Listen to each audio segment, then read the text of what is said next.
Hi guys, welcome back. Well, I've made a start on the replacement quill for the Smart & Brown tailstock. I've got the bar machine down now to the correct dimensions. I'm doing a separate video on this one, so I've already filmed the part where I've got to this stage, so that'll be a separate video. But I'm at the stage now where I need to mill a keyway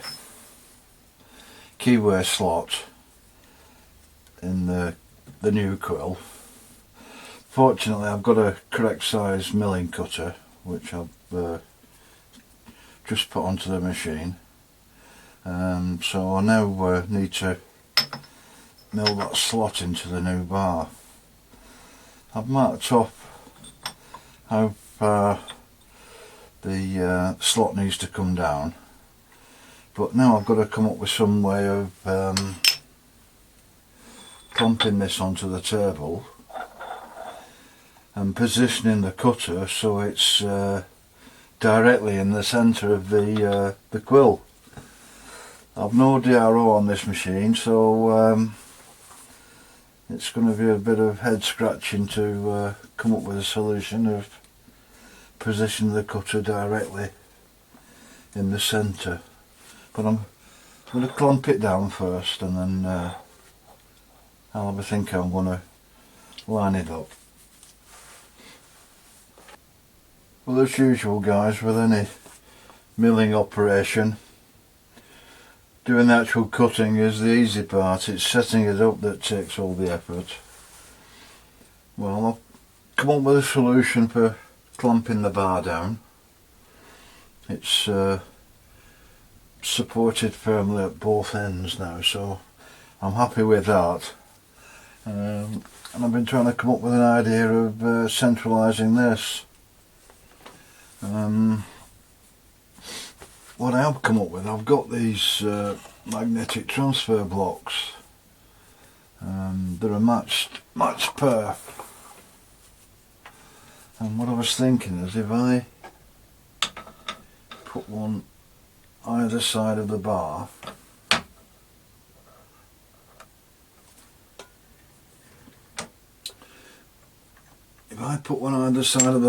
and then clamp them together at the bottom with this clamp,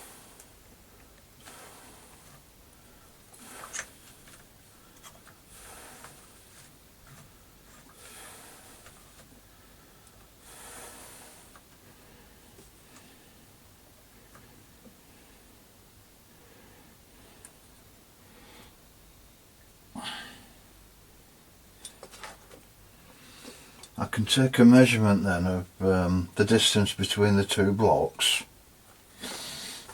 and take a measurement of the cutter. I think it's 6mm this. Half the cutter, half the distance between the blocks, and then when the cutter is touching one of the magnetic blocks, put a DTI on and move it across half the calculated distance. Does that make sense? I'm going to give that a try anyway. Well, here's what I've come up with, guys.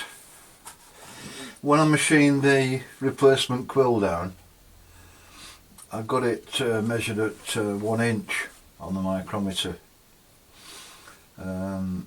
So what I've done, I put the two magnetic blocks up against it at the bottom, clamped it tight on the bottom, and then I've got a 1 inch gauge block on the top of it, so I know the two magnetic blocks are parallel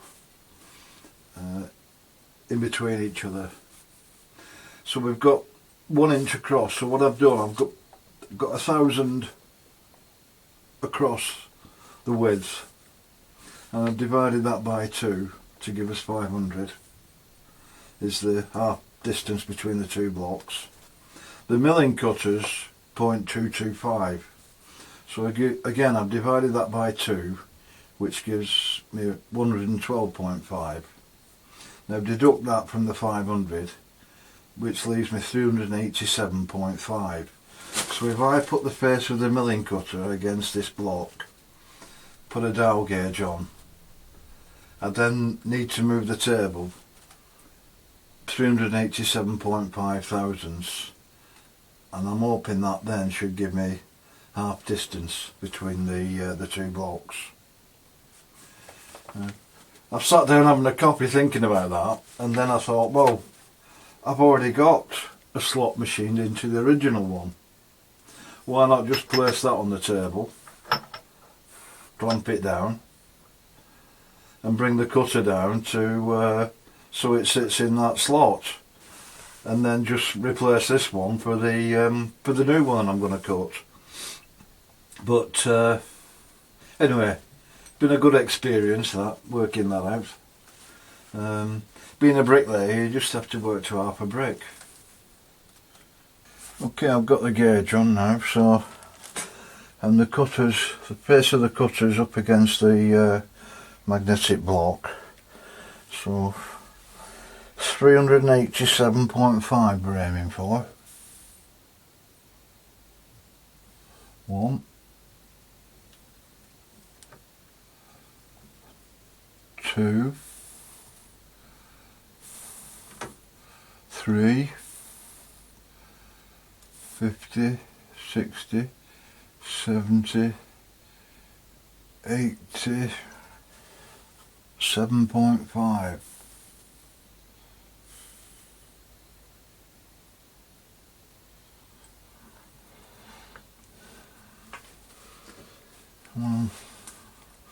I'm hoping that's in the centre now, guys.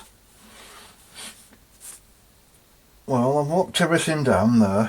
I may dismantle all this and put the original quill in this slot in the table.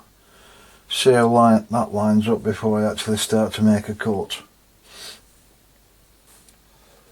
I've just taken one of the clamps off this side. I've brought the table up with the 2 blocks. This is the original quill. It sits into that slot, so let's have a see how close we were.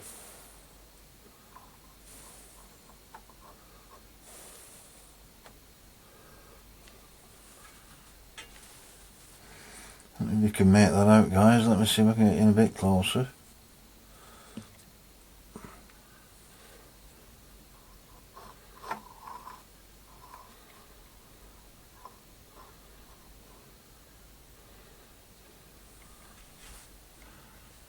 Looking good.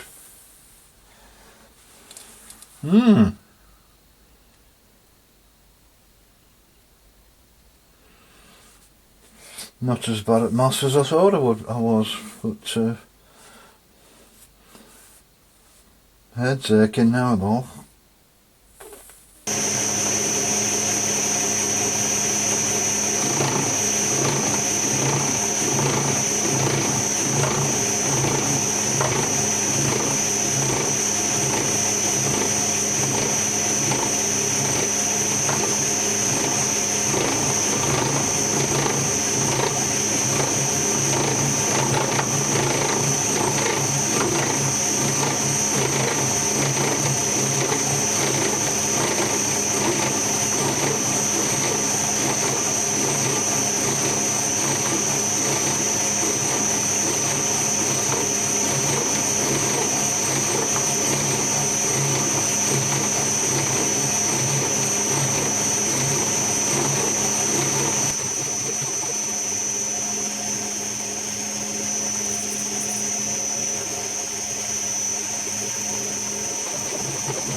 guys, the job's come to a stop on the quill for the Smart and Brown.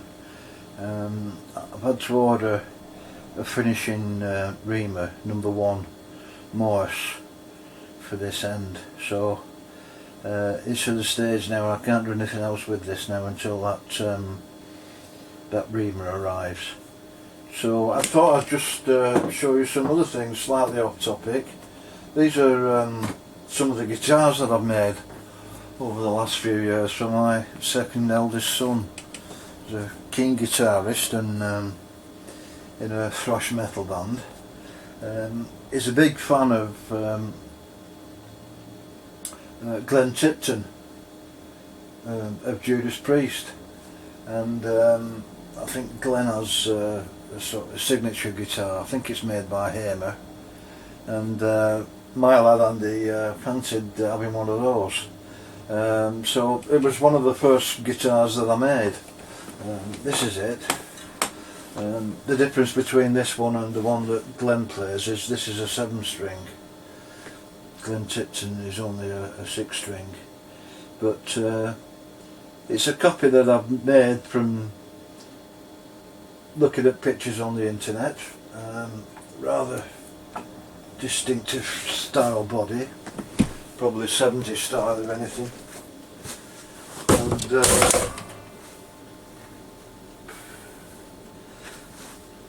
the headstock's very distinctive as well.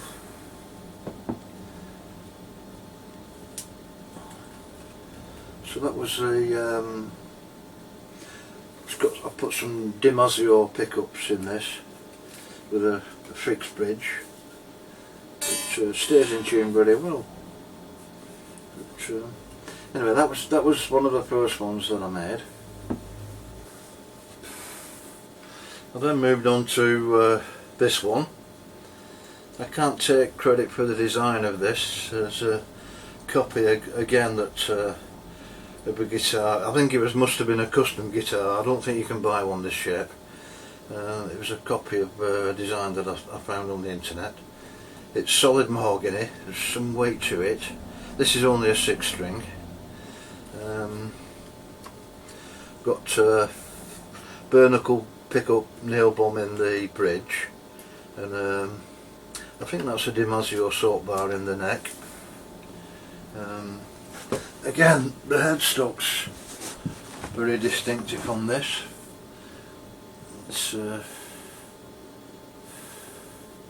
But it's a heavy guitar, but it's nicely balanced. Does that show up there?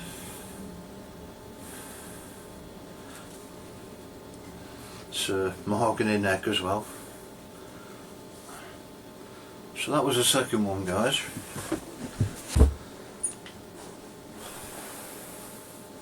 Now I'm in the process of finishing this one off. This is my own design. It's from scraps of wood that I've had lying around. It's a mahogany bike, only thin, and then I've laminated it with different timbers, and but this is slightly different again. It's a 7-string. It's got a, I can't remember now, Allen Entwistle pickup, but this is a Baritone. This is a Baritone 7-string,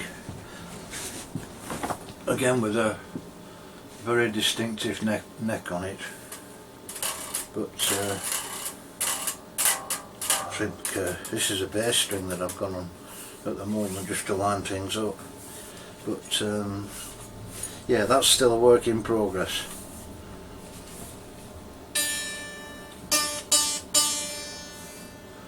So there you go, guys. I thought while I was waiting for the #1 reamer to arrive, I just thought I'd show you some of the other things that I get up to. Thanks for watching.